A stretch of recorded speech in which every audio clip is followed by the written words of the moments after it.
It's Richard Bromley from Charterhouse Auctioneers. I'm going to do a walk and a talk through our classic and vintage car auction coming up at the impressive Haynes International Motor Museum on Wednesday the 12th of October. Now, as usual, we've been messing around in barns, and here's a rather fine-looking barn find, isn't it? The legendary Bond Bug. This is a 700 ES, and it's been long-term storage, come out of a barn up in Oxfordshire. Also from the same barn is this very pretty little 1929 Austin 7, a bit like a sort of top hat saloon, and again needing sort of complete restoration. This is valued probably around about the £4,000. Now, next up, this is a barn find. It's probably the best and most exciting barn find I have ever come across. Certainly as a schoolboy, I dreamt about this. Certainly working as an auctioneer for 37 years, I've never come across one of these before. This is a 1935 Bentley. It's a Derby Bentley, 3-position drop head coupe with a body by Thrupp and Maberly. Now, this was put in the barn. Well, actually, technically, it was actually a coach shed on the farm in 1968 when it failed its MOT due to kingpins. The family themselves, they're farmers. They actually bought it in 1954 and used it technically as a farm vehicle. I'm sure there's some sort of tax side to that. And this has been languishing in there since 1968, and we've dragged it out. This is pretty much as we found it. It's amazing. It's all there. And in 1954, it cost £1,050, and it was painted yellow, and the owner didn't like it, thought it a little bit leery, so he had it repainted black. Next up, at the other end of the scale, we've gone from the Barnstorm project to really what is a show vehicle. The Chevy step-side custom pickup truck, here we go. Wonderful paintwork. The owner spent a lot of time trying to find a good one. He found this one in America and brought it back over to Blighty. And as I say, he's had it all restored, has had a new bed, and that really is quite a stunning looking vehicle, estimated around about the £20,000. Another stunning vehicle for various reasons is this. Next to the XJS, the convertible. Here we go. This is the V12. It's a 6-litre one. It's the one you all like. And this one was the second one to come off the production line and was originally registered to Jaguar. And I feel certain that if you do a little bit more sort of further research, there might be some interesting history in that. And again, haven't these come up in value recently? And this one's estimated around about the £25,000 to £27,000. Another convertible now, a little sort of Morris 8 Tourer. Again, we've sold some vehicles for this client over the years, and this one is now surplus to requirements and a little bit cheaper than the XJS, and certainly with a much smaller engine. This is estimated around about the £7,000. Coming along now, the Volvo. Always like this. We always think about the Saint, don't we? This is a one owner from new car, and the eagle-eyed of you will spot immediately the registration number looks wrong. That's because he was living out in Sweden. He bought it there. He moved back to the UK and imported this car around about 1981, hence the W plate on it. Left-hand drive. It's a car which I have seen round about Sherborne and Dorset for the past few years. Always admired it. Very, very pretty car. Another car this time. This is we've got a couple of modern classics in the sale. This is a one owner Jaguar, and this is the big 3-litre diesel. It's the luxury specification on this one, and we sold on the last auction the owner's Mercedes 450 SLC. Sadly, he's not at all well at the moment, so this one owner car, complete with a registration number with his initials, is estimated around about £5,000. And as you'd expect, it's got excellent service history and low mileage, I think around about sort of 55,000 miles. Coming up now, another Morris 8, this time the Morris 8E. There we go. And again, in the last auction for this client, we sold a car for him as well. We had the Morris 8 Tourer. This one actually, I think, is probably a better car. Although obviously it's got a roof rather than being a Tourer. It's in superb condition.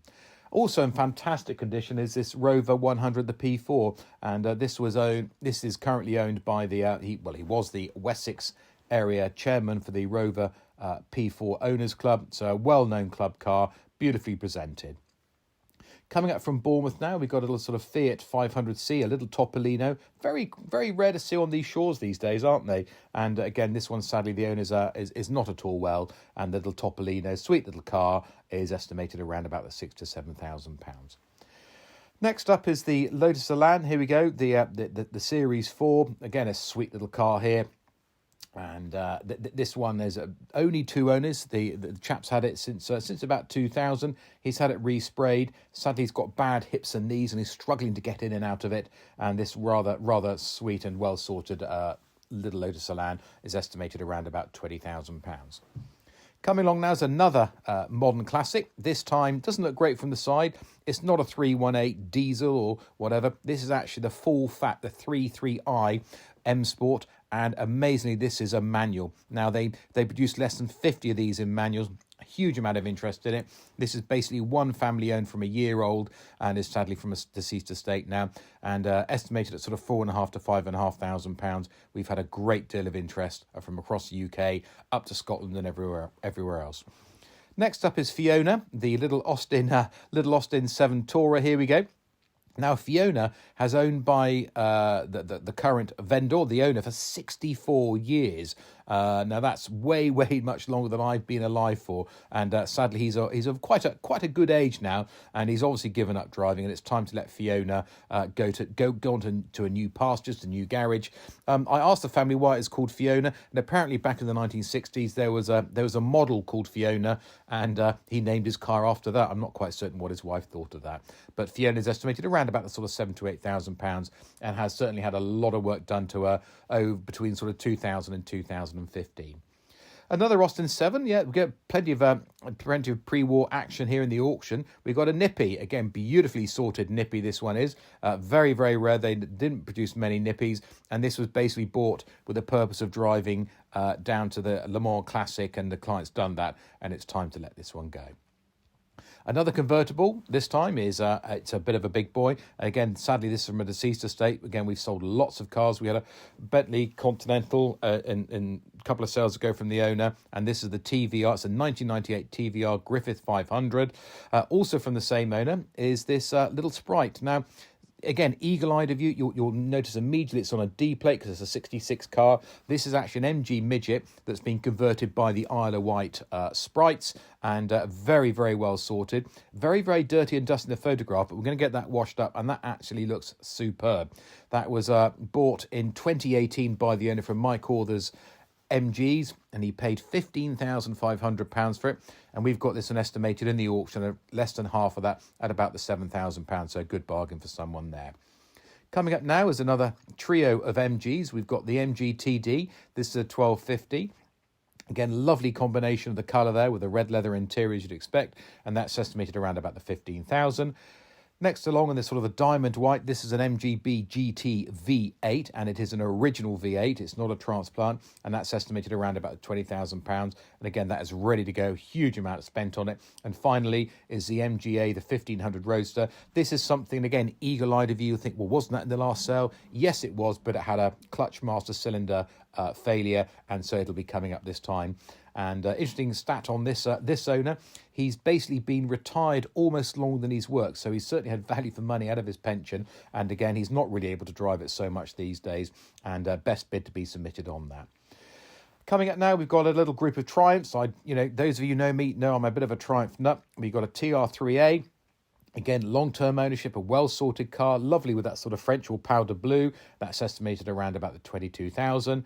Next up is an early Spitfire. It's a Spitfire 4. This is a two-owner car, again, sadly from another deceased estate. And this one spent some time on holiday over in France, and that's estimated around about the 5,000 to 6,000. And then finally, just to end up on, we've got a trio of Triumph TR6s. There we go.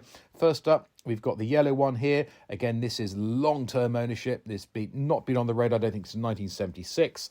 And then to finally just finish off the walk and talk, we've got a brace of beautiful-looking TR6s in the red here. So some great drop top and drop dead gorgeous motors here going in the auction. So there's a bit of a walk and talk through the sale. We've got about 50 cars in total, and maybe have a look at the website. We'll see you at the sale or bidding online.